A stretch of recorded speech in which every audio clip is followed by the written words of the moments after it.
Don't go much over past that. Okay, I'll stay close. Hello, everyone watching this video. So Katie made a classic rookie mistake and said, we're talking about vacation tonight. That is not correct. We're talking about vocation tonight. Can anyone give me a definition of vocation? Who can say what vocation is? Is this a word you've heard before? When I was around your age, I learned that vocation is almost like the opposite of vacation. Like if vacation is taking a break from work or from what you do every day, then vocation is your work or what you do every day. But that's not actually the best way to think about it. And we're going to talk a little bit more about vocation tonight, because it's actually an important faith concept for Lutherans. So I want to start with the dictionary definition of vocation. It's a noun, a person, place, or thing. A strong feeling of suitability for a particular career or occupation. So as an example, not all of us have a vocation to be nurses or doctors.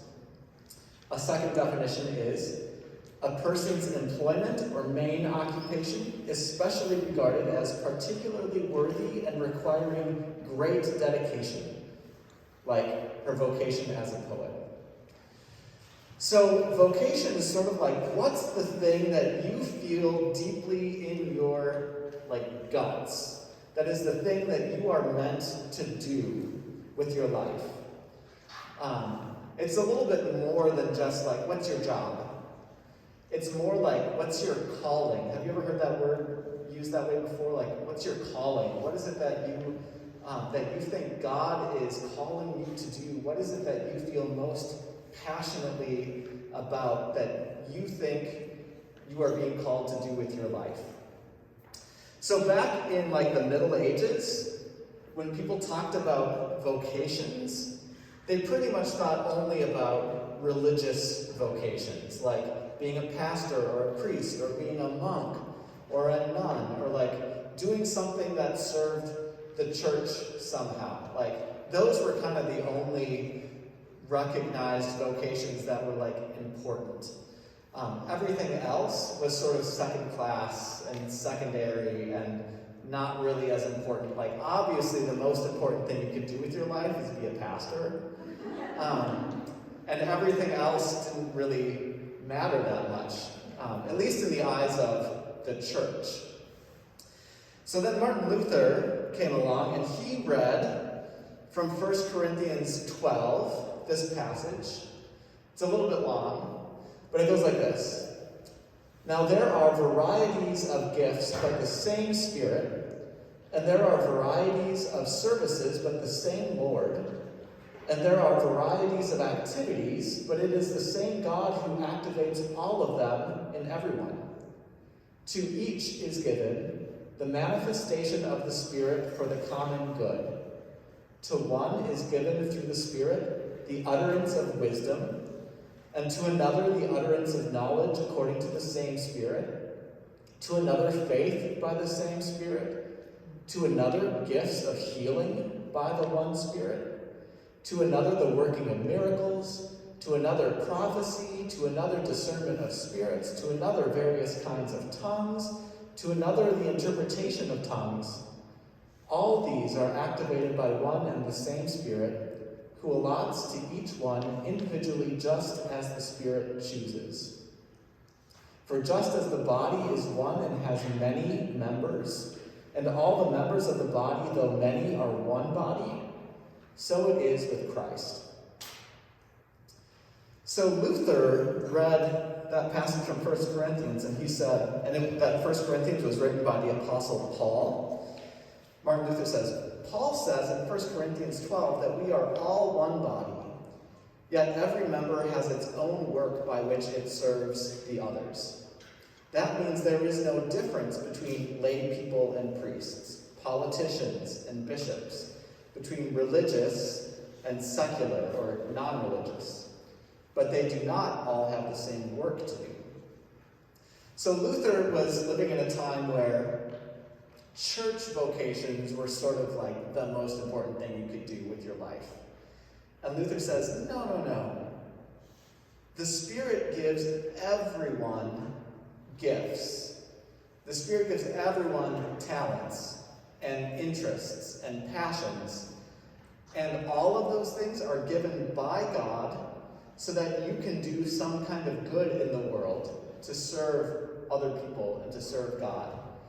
Who are we to say that being a pastor or a nun or a monk is more important than being a doctor or a stay-at-home mom or any other number of things that you might have gifts for that you can use to serve another person? He said, not so fast, lots of different kinds of work are holy work, not just being a pastor or something.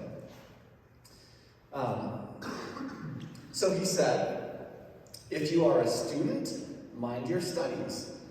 If you are a maid, sweep the house. If you are a servant, care for the horses.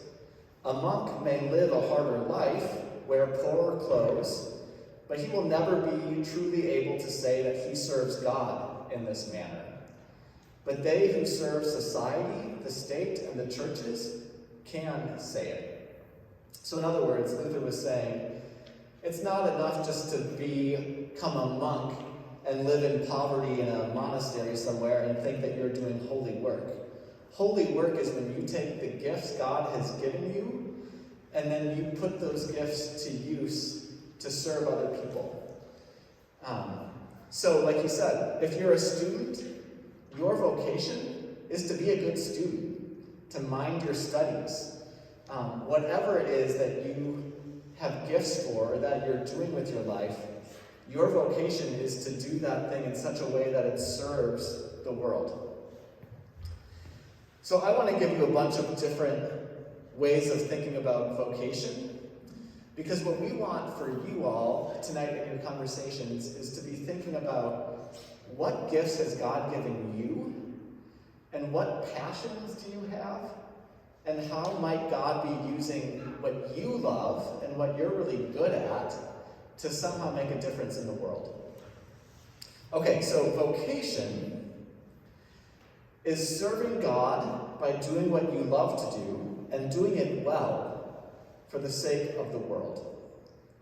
I really like that definition. Thinking really hard about what it is that you love to do and then doing it the very best you can to serve others. Another definition, this one's from a guy named Frederick Buechner. He says, vocation is where your heart's deep gladness meets the world's deep need. So what is it that brings you joy? What is it that makes you most happy? And how can you use that to meet some need that you see in the world? Is there a place where those two things meet? And if you can find that place, that is vocation. When you can figure out how to put your deepest gladness to work to meet the world's deepest needs. Vocation comes from a Latin word, vocare, which means calling. So when you hear people talk about, like, what's your calling? What are you called to do? Pastors often talk this way. We say, I'm called to be a pastor. Well, that's just another way of saying my vocation is to be a pastor. But we all have callings and vocations. And that's what we're talking about tonight. Vocation is the shape your entire life takes as a certain kind of answer to big questions, like, who am I? Why am I here? What's my purpose? What's my place in the world? How can my life make a difference in the world? Or maybe when you get older, you think about, like, what's the legacy I want to leave? How will my having lived in this world have made a difference after I'm gone?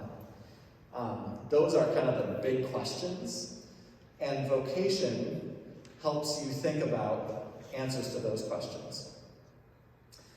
So this is all just to say, vocation is more than just a person's job occupation or career. We're not really doing justice to the idea of vocation if we just say, where do you work? What do you do for a job? Lots of people approach their work that way. Some days I approach my work that way. And my best days at work are the days when I think, how is what I'm doing today making a difference in the world somehow? That's when I get the most joy out of my work, when I can think about it more like a vocation rather than a job. And lastly, vocation is who you most truly are in and for the world. Like, what's the most authentic part of who you are, and how can you bring that out and live it out for the sake of the world? So, that is vocation. I hope that gives you some great starting points for your conversation tonight, and that's all I've got. So I'll send you off. I think you're free to go wherever you like in the building, except that choir starts at 7 o'clock in the gathering place, so maybe avoid being in there. Otherwise, make yourself... Was there a question? Okay. Great. Thank you all for coming. Have a great night tonight, and we'll see you soon.